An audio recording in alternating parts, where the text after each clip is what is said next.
ምንድነው እናደረግ? ማነህ አንተ? ምንድነው ያደረኩት? አትይሉ ምንድነው? ምን ማናችሁ እናንተ? ደጋሚ እኮ ነገርኳችሁ እንዴ። በቃ እኔ እንደምንም ጠይቀኝ ደግመህ እኔ ምንድነው ያጠፋሁት ካለ ነገር የጠየቅኩህን ብቻ መልስልኝ። እናንተ እዚህ ከግቢ ከገባችሁ በኋላ ነው የሁሉ ነገር እየሆነ ያለው።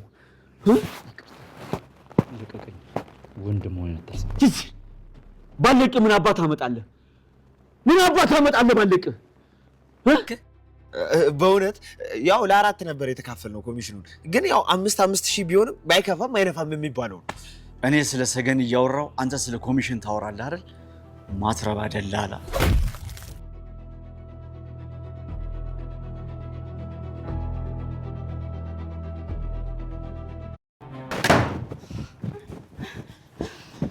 እንዴ ማንሽ ምን ፈልገሽ? እባክሽን የሚበላ ነገር ስጪኝ እባክሽ፣ በጣም ርቦኛል።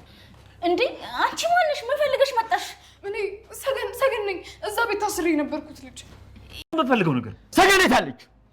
ማናት ሰገን? እመነኝ ፈልጌ ያገኛታለሁ ሰገንን።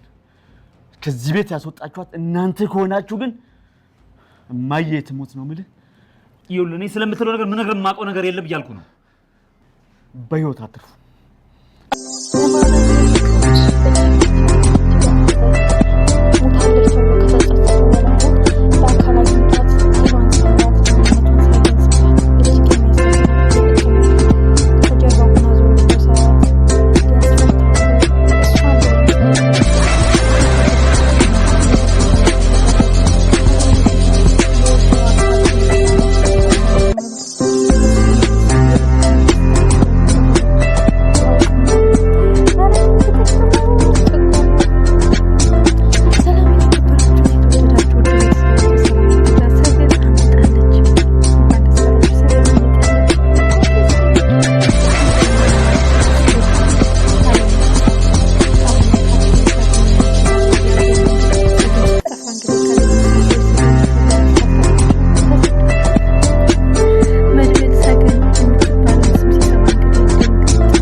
ምን አለ ቀድሞ ነግሮት በነበር፣ ምን አለ ስሟን ቀድሞ ነግሮት በነበር። ሞገስ ኧረ ሞገስ። ኤኒዌይ ውድ የተከበራችሁ ውድ ቤተሰቦች እንግዲህ ያጋጥማል አንዳንድ ጊዜ እውነት ሊገለጽ ሀቅ ሊፈነዳ ሲል እንቅፋትና ፈተና የሚገረግር ነገር ይበዛበታል። በዛም አለ በዚህ ከመድብል እጅ መግባቱ አይቀርም። ኦልሬዲ ረጅም ዓመት ተጠፋፍተዋል። እንግዲህ ፊዚካሏን አይቷታል ከኋላ፣ ከፊት ለፊት ነው እንጂ ያላያት ቀጭን ረጅም። መድብል ካገኛት በቃ ይተዋወቃሉ። ፊትና ፊታቸው አለመታየታቸው እንጂ አጠገብ ላጠገብ ነበሩ። እሷ ግን የምታውቀው ዘመድ የምትሄድበት የምትጠጋበት ስለሌላት ያላት አማራጭ የወጣችበት ወጥመድ ውስጥ ተመልሳ ገብታ ኤፍራታን ምግብ አብልታ ጠጥታ አስወጥታታለች። እኔ ግን ስትወጣ አክሊሉ ያዛት ብዬ እንዴት እንደደነገጥኩኝ። ኤኒዌይ ውዶችዬ በጣም ደስ ብሎናል። እንግዲህ አምልጣለች። ስቃይዋ ቢያንስ ስለተወሰነ ቀን ጋብ ብሎላታል። የሆነ ደግ ሰውም ሊያጋጥማት ይችላል። የካሌብ ሰዎችም ሊያገኟት ይችላሉ። አሁን መድብል መፍጠን አለበት። በትክክል እሷ ናት ብሎ ማመን አለበት። ተመሳሳይ ስም መሆን ሊሆን ይችላል ብሎ መጠራጠር የለበትም። የነ ካሌብ ሰው ከሆነ ከነ ካሌብ ሰው ግንኙነት ካለው እያሰቃያት ዘመድ ምንም የምታውቀው ከሌለ ልክ ጠበቃውን እንዳረገው ሳልገለው እንደገደሉ አስመስለው ሰርተውብህ አንተን አሳስረው ነው ብሎ ማመን አለበት መድብል። እና በፍጥነት ልጅቷን ማግኘት አለባት። ሰገን ስቃይዋ ይበቃል። ነፃነቷ ይገለጽ። አክሊሉ ይወረድ። እኔ የምሞተው ወንጀለኞችን በማጋለጥበት ስራ ነው። ህይወቴን ማጠው የእነሱን ፍርድ በምሟገትበት ጊዜ ነው። ለፍትህ እሟገታለሁ፣ ለምስኪኖች እታገላለሁ። የዛን ቀን ነፍሴን ከስጋዬ ሊለዩት ይችላሉ እንጂ እኔ እንድችን ብዬ ፍትህ ሳላገኝ ትግሌን አላቁም የሚለው መድብል አሁን እጁ ላይ ጥሏታል። የራሱ ህይወት፣ የራሱ ፍትህ ፈላጊ፣ የራሱ ነፍስ እየጠራችው ነው። ፍትህ እፈልጋለሁ ለተቃጠለብኝ ግቤ፣ ለተቃጠለብኝ እድሜ፣ በጸጸት ለተገረፈው እድሜ ልኬ፣ ሳትሞት ሙታለች ተብላ ተቀብራ ሐውልት ለተሰራባት ፍቅሬ፣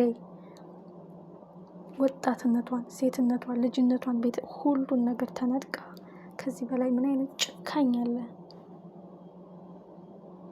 የሰውን ህይወት ለማዳን ሰውን ገለው ኩላሊት እንደሚያወጡት ሁሉ ሰገን አክሊሉ ስለሚወዳት ብቻ አስሮ ስንት ዓመት ሙሉ እየደፈረ እየገረፈ እያረበ እያጠማ ከባድ ነው። ነፃነቷ ቢያንስ አጠገቡ ነው። ምን አለ መድብል ዘወር ብሎ ቢያያት። አሁን ግን ትንቅንቁና ረመጡ ጦርነት ሊጀምር ነው። መድብል አይደለም በገዛ ህይወቱ መተውበት ለሰው ምን ያህል መስዋዕትነት እንደሆነ እናውቀዋለን። አይበገሬው፣ ሞት አይፈሬው፣ ደፋሩ፣ ቆራጡ፣ ጥላቶቹ ሲያዩት የሚርበደበዱት፣ በ10 ጣታቸው የሚፈርሙለት እኩል ይጋፈጣቸዋል። ጀግናው መድብል ሞት አይፈሬው፣ ደፋሩ፣ አይበገሬው መጥቶላቸዋል። ይችን ምስኪን ልጅ ላሰቃዩት፣ ህይወቱን በጸጸት ለጨረሱበት እኩል አወራርዶ ያስከፍላቸዋል። ንብረቱ ይመለሳል፣ ነፃነቷ ይታወጃል፣ ፍትህ ያገኛሉ፣ እውነት ይረጋል።